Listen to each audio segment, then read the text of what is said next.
हम लोगों से क्या तुम झूठ बोल रहे हो? आपको 7 ट्रिलियन रुपया मिला है डॉलर में। 7 ट्रिलियन, मुझे पता नहीं ट्रिलियन क्या होता है। 7 ट्रिलियन रुपीस आपको फॉरेन डोनर से मिला है और आपने सिर्फ 1.2 ट्रिलियन डिसबर्स किया है। आप अपने आप को क्या थापिये दे रहे हैं? और ये मुझे बताएं बाकी पैसे किधर हैं? हमें एक व्हाइट पेपर चाहिए। इस व्हाइट पेपर में हम जानना चाहते हैं आपको कितना मिला था गरीबों को देने के लिए, कितना आपने डिस्ट्रीब्यूट किया है और बाकी सारा जो आपके पास है उससे कर क्या रहे हैं? कोरोना तो आज हमारा टॉपिक नहीं लाए साहब, लेकिन जाहिर है कि हमने उस पर भी इवन रिस्क ले लिया है और हमने मईशत को ज्यादा प्रेफरेंस देते हुए लॉकडाउन खोल रहे हैं। अब सवाल मेरा आपसे ये कि सर, लॉकडाउन जिस मकसद के लिए नरम किया जा रहा है, आपको लगता है कि वो मकसद हल हो पाएगा? मईशत को वाकई कुछ संभाला मिलेगा? मईशत का पहिया चल सकेगा?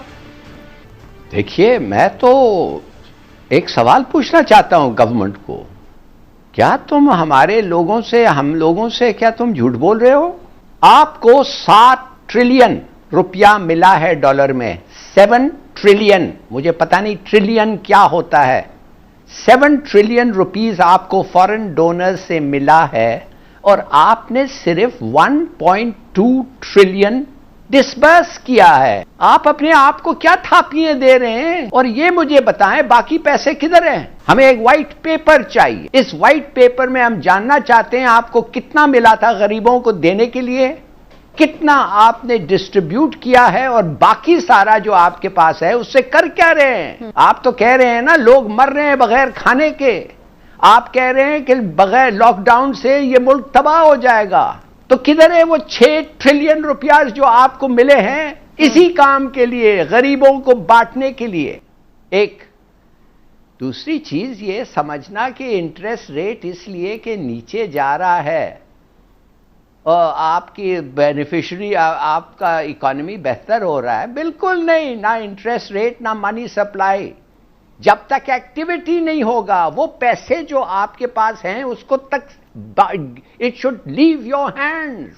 नहीं तो ये सब पेपर स्कीम्स हैं। मैं आपको बताता हूं क्या पेपर स्कीम्स हैं। इन्होंने कहा कि तुम लोग अगर अपने मजदूरों को रखना चाहते हो तो सैलरी से हमें 50 करोड़ तक सैलरीज और ये वो मिलेगा। Very good. और बैंक्स को कहा दो, आप ड्यू डिलिजेंस करके। बैंक्स ने कहा ठीक है हम देंगे अगर 100% सिक्योरिटी हमें मिला।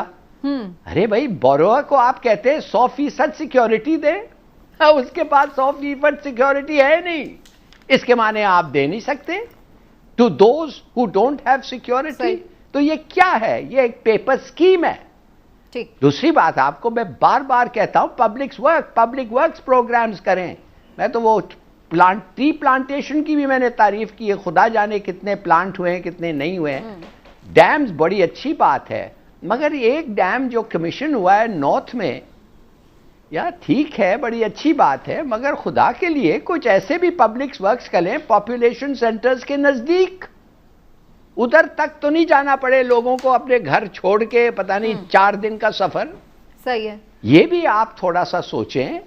मैं अभी इस पर आती हूँ कि मजीद क्या हो सकता है, लेकिन जो आपने 1-2 सवाल उठाए ना अली साहब, उन पे बात करना बड़ा जरूरी है। एक तो आपने ये बात की है कि खरबों रुपए मिले हैं हुकूमत को। सर, ये आप ओवरऑल जो इमदाद मिल रही है मुख्तलिफ बैंक से, जैसे कि आर्मी बैंक से कुछ मिले पैसे, कुछ एशियाई तरक्याती बैंक से मिले हैं, ये ओवरऑल आप उनकी बात कर रहे हैं या कोई अदर देन दिस आपको इन्फॉर्मेशन है कि कोई डोनेशन मिली है? नहीं भाई, ओवरऑल जो मिली है, देखिए मैं भी अकबर के तरह कागज हिला रहा हूं, इस तरफ देखें मेरे तरफ। अच्छा, ठीक। ये देखिए, अगर आप चाहती है मैं पढ़ के सुना सकता हूं। ठीक हो गया। तो आपको आपके हिसाबो किताब के मुताबिक ये कितने खरबों रुपए मिले हैं और वो आवाम तक नहीं पहुंचे। लेकिन इमरान साहब, आप क्या समझ रहे हैं? हुकूमत तो हमें ये आके बता रही होती है कि हमारे पास इतने पैसे नहीं हैं कि हम हर रोज़ लोगों को फीड कर सकें। आपके ख्याल से ये तरीका ठीक है कि लोगों की बराह रास्त इमदाद कर दी जाए पैसे दे के, या फिर ये तरीका ठीक है कि बहरहाल रोज़गार के लिए आसानी फराहम की जाए ताकि लोग अपनी रोटी खुद कमा सकें? देखिए, आपकी जो मैशत है ना, वो किस पे सबसे ज़्यादा सहारा है? उसका रीढ़ की हड्डी क्या है? रीढ़ की हड्डी होती है किसी भी मुल्क की मैशत में उसकी एक्सपोर्ट्स। अब मैं थोड़ा सा इस पे आपको जवाब देने से पहले ये बता दूं कि 2016 में 2013 में आपकी एक्सपोर्ट थी तकरीबन 25 अरब डॉलर की। अच्छा, ये कम होते होते 2016 में आ गई 20.5 अरब डॉलर पे। अब उसके बाद 2016 से ये बढ़नी शुरू हुई 5.1% के हिसाब से, और ये 2019 में ये चली गई 23.8 अरब डॉलर पे। लेकिन अब कोरोना की वजह से क्या हुआ, कोरोना की वजह से आपका जो मेन एक्सपोर्ट है वो है आपका टेक्सटाइल, और टेक्सटाइल में आपके ज़्यादा गाहक कौन से हैं? गाहक हैं यूएस, यूके, जर्मनी, फ्रांस, जो कि सब बंद पड़ा है। यूरोप। हाँ जी। अब वहाँ से क्या हुआ, आप ये देख लें कि पूरी दुनिया का जो टेक्सटाइल है ना, उसका 40% सिर्फ ये कस्टमर है, ये वाले मुल्क।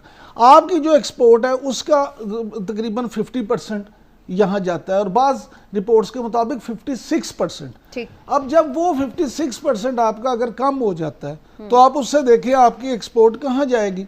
दूसरा है रेमिटेंस, आपका ज़र मुबादला का एक मेन जरिया।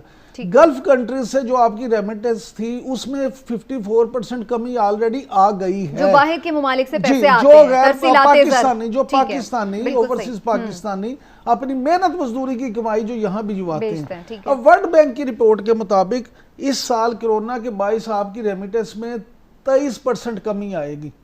यानी एक आपका एक्सपोर्ट वाला मामला बंद हो गया, कम हो गया, दूसरा आपकी रेमिटेंस कम होगी। जब ये सारी चीज़ें होंगी तो उसके बाद आपकी मईशत पे क्या धचके लगेंगे, आपको उसका अंदाज़ा होना चाहिए।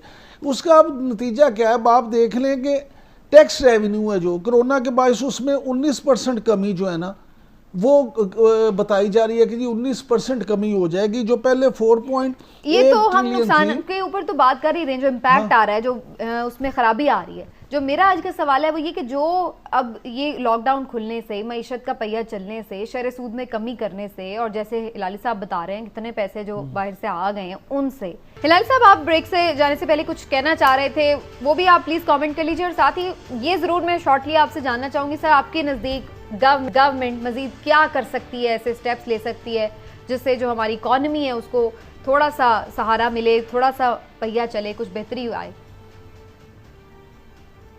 देखिए समीना, ये कैसे आपका सवाल इन सम केसेस ये बनता ही नहीं है ऐसे मौके पे। क्यों, मैं आपको बताता हूँ। क्या फ़ायदा किसी इंडस्ट्री को आप इंसेंटिव दें, कोई डिमांड तो है ही नहीं ना बाहर।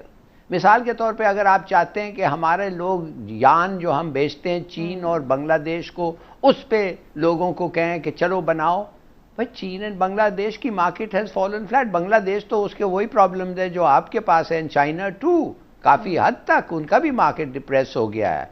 टेक्सटाइल एक्सपोर्ट्स तो ख़त्म, कैंसल्ड ऑर्डर्स हैं। अच्छा, अब आप आ जाएं लेबर प्रॉब्लम्स। आप जानते हैं यूएई और सऊदी अरेबिया में क्या हालत है। तो मैं ये समझता हूँ कि ये काम गवर्नमेंट का है। हमें प्रॉब्लम सब पता है, labour problems, export, cancelled orders और पेमेंट्स नहीं। मैं ये गवर्नमेंट से जानना चाहता हूँ जो इतने सारे मिनिस्ट्रीज़ पे बैठे हुए हैं कि हमें प्रॉब्लम्स पता है, आप हमें सोल्यूशन दें। आप दें सोल्यूशन, इसलिए कि हम जो सोल्यूशन देते हैं वो तो आप तैयार नहीं हैं उसको इम्प्लीमेंट करने के लिए। तो what are your solutions? Why don't you tell us? बिल्कुल ठीक। तो आपको लगता है कि अभी फिलहाल बेहतरी नज़र नहीं आ रही है? इमरान साहब, लेबर की भी बात की है हिलाली साहब ने, और आप भी बार बार ओवरसीज़ पाकिस्तानी जो फंसे हुए मुख्तलिफ ममालिक में उनका जिक्र करते रहे हैं, उनकी मुश्किलात का आपने जाहिर है कि उसका भी जिक्र किया है। तो अब आना शुरू हुए हैं, लेकिन अब लोग ये भी कह रहे हैं कि फिर भी लोगों को प्रॉब्लम्स नजर आ रहे हैं इसमें। उसमें एक नई स्टोरी सामने आ गई है। अच्छा। वो नई स्टोरी ये है हिलाली साहब, आपके भी सुनने वाली है। हमारे वाकफा ने हाल ने बताया कि जब ओवरसीज़ के हवाले से हमने बड़ी बातें की, यहाँ प्रोग्राम्स में भी कॉलम भी लिखे, हुकूमत के नोटिस में लाए, तो उन्होंने ये किया कि वहाँ फंसे पाकिस्तानियों के लिए खुसूसी परवाज़ें चलाने का सिलसिला शुरू किया गया। उसमें उन्होंने एम्बेसीज से ये मदद ली कि आप लिस्टें बनाएं, जो फंसे हुए लोग हैं वो आपको आके नोट करवाएं और फिर उनको उनकी प्रायोरिटी के हिसाब से हम भिजवाएंगे। यहाँ नादरा के साथ उनको कनेक्ट किया गया, और क्योंकि वो फंसे हुए ज़्यादा लोग वो थे जो या तालिबे इल्म थे या बिजनेस टूर पे गए थे या वो बेचारे विजिट पे गए थे, उनके पास पैसे तो थे नहीं। तो उनमें से अक्सरियत ऐसी थी जिनके घर वालों ने यहाँ नादरा सेंटर पे और वहाँ PIA में पैसे देने थे उनके टिकट के। जब वो उन्होंने वहाँ राब्ता किया यहाँ जाके, तो पता ये लगा कि यहाँ भी लाल छड़ी मैदान खड़ी वाला काम हुआ।